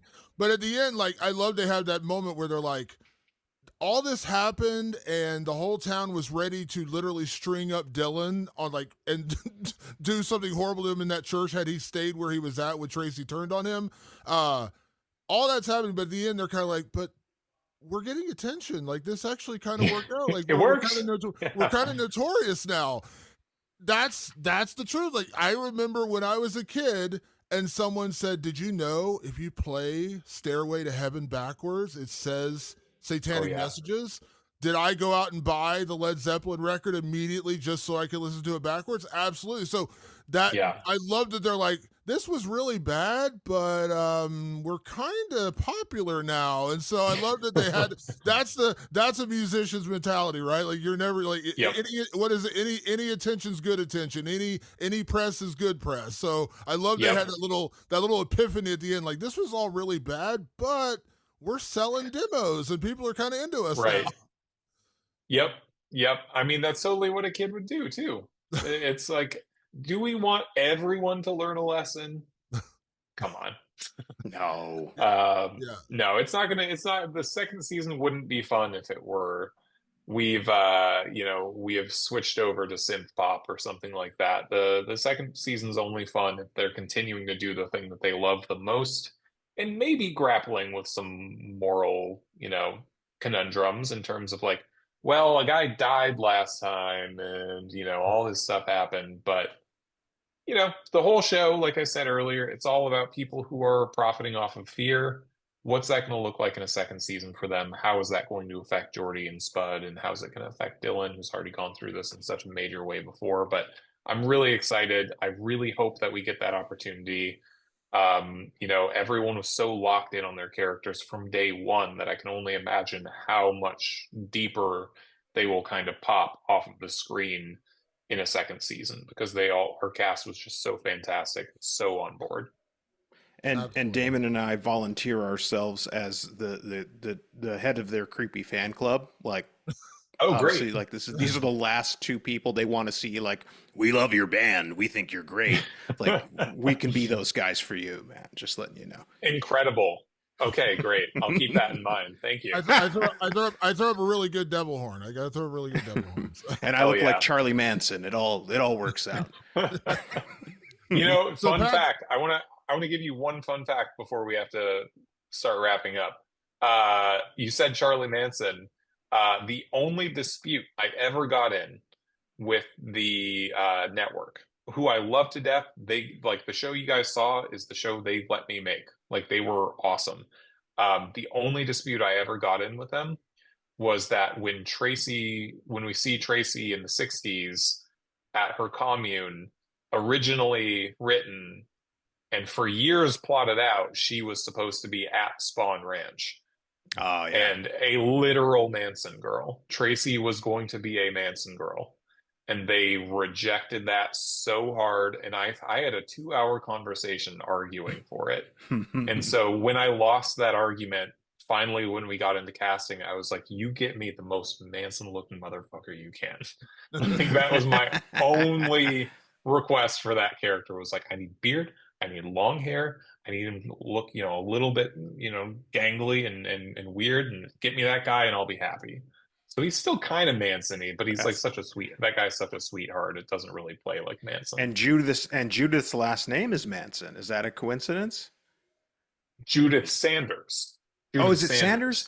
Oh, who was the Manson one? Okay, never mind. I don't want to get in the weeds with that. But I thought I heard Manson in there at one point, and I was like, wait a minute. Jordy does refer to her as a repressed Catholic Manson girl. Maybe that was it. Yeah. What a great poll. So Patrick, let's throw out a couple categories before we let Matthew out of here. Yeah, I'll pare down because I think you answered one, which is kind of I was talking about. We like to talk about what the future of a show could be, and you gave us a great answer for that. So we'll skip that one. Damon is a writer by trade. You obviously are a showrunner, a very, very talented writer in your own right. I've written stuff myself. Writing is difficult, but I'm just very curious. I'm going to ask you right now, favorite episode to write? Ooh, flashback episode. Flashback. By far. That was... I had been the reason being was that I wrote the original pilot in 2019 and I didn't, we sold it to a different streamer. It wound up at Peacock. We had a pandemic. We had a writer's strike. We had all this stuff going on. So it was like 4 years between selling the first script, writing and selling the first script, and getting to this other episode, which I always knew was going to happen, which was like, it was always meant to be the B side of the pilot.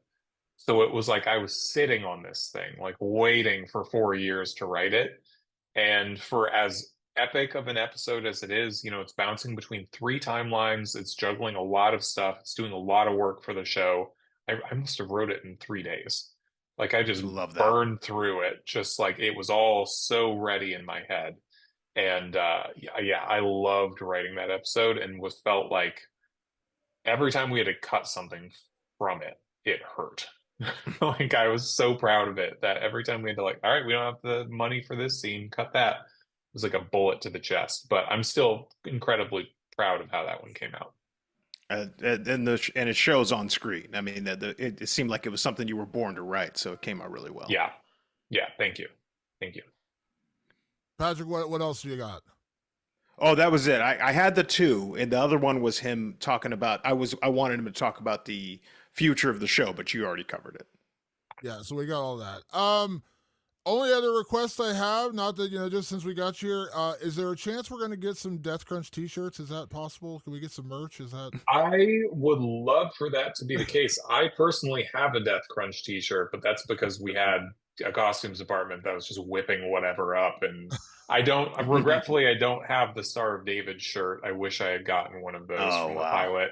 But never say never. We have a soundtrack album coming out, so you gotta assume someone's gonna want a Death Crunch shirt, or just keep your eye on like TeePublic or Etsy or whatever. I'm sure someone out there will do it. I hope that if you're doing the album, you better do a vinyl version. Come on, it's '80s. You better do a vinyl version of the album. I don't want to like announce anything that I don't think has been announced. I'm pretty sure they are. I'm pretty sure they are planning on doing that. Yeah.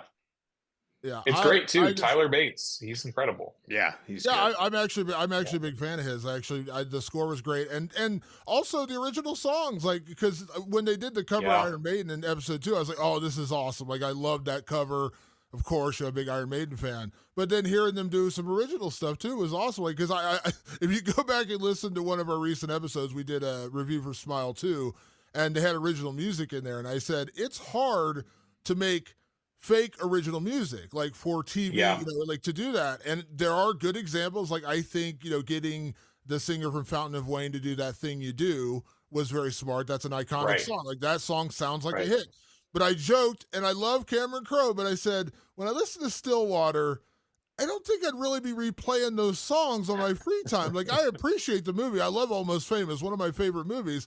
But the songs didn't really stick with me. But it's not easy to do that, to actually make a fake band a real band.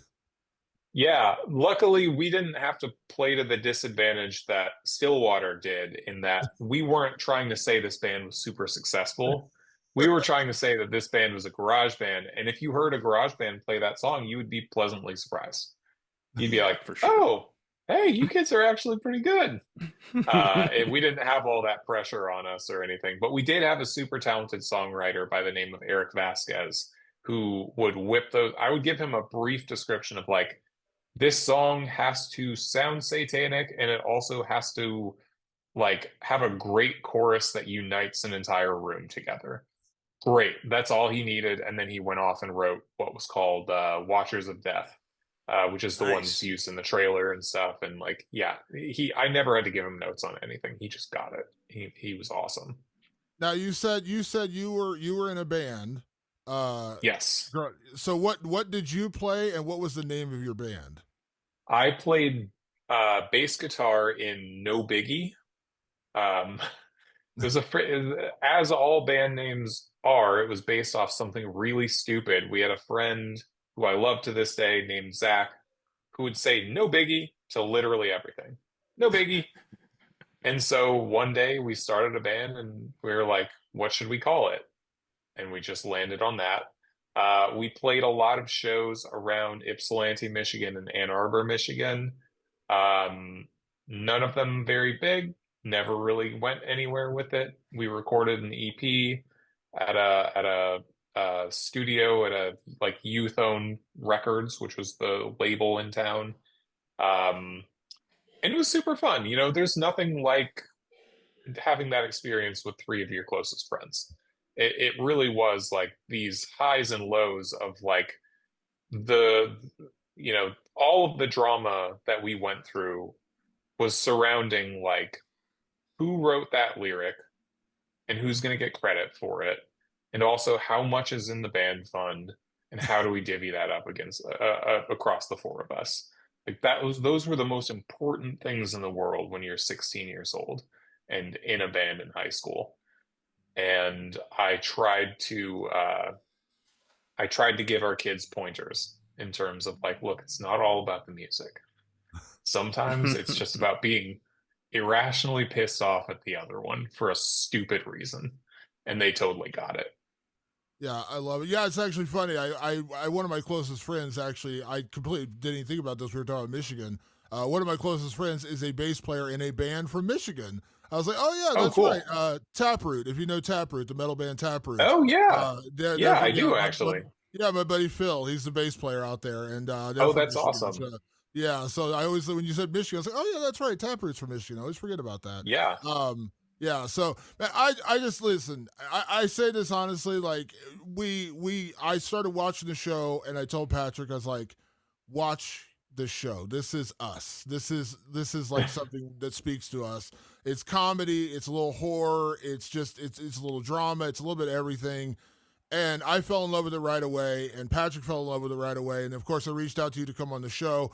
I sincerely mean it when I say, like, I think this is my favorite show of the year. I love it. Wow. And Peacock season 2, you better get on it. I'm just saying, like, we will start a seance over here and curse all of you if you don't. That's all I'm saying. Like, you'll the next episode will be me covered with a pentagram and candles in the background, and we will be cursing Peacock if they don't give this a season 2. Yeah, you thought Matthew, Tracy was a problem, Peacock. Yeah. We're a bigger problem. Trust us. Yeah. Wait till the cult we start. Matthew, seriously, thank you for taking so much time to be with us. We really do appreciate it. The one question I have to close out on, though, season 2 happens. You are going to come back and see us, right? Absolutely. Yeah, would love to. I love this show. I've been listening to it. I have to be honest, I wasn't familiar before you guys reached out, and I've listened to like 5 episodes since. So thank you. I'm a fan. Yeah, well, I appreciate would love to be back.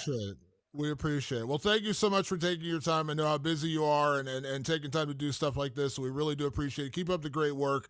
And, man, go watch Hysteria. If you haven't watched Hysteria, go watch Hysteria right now. It's an amazing show on Peacock, 8 episodes.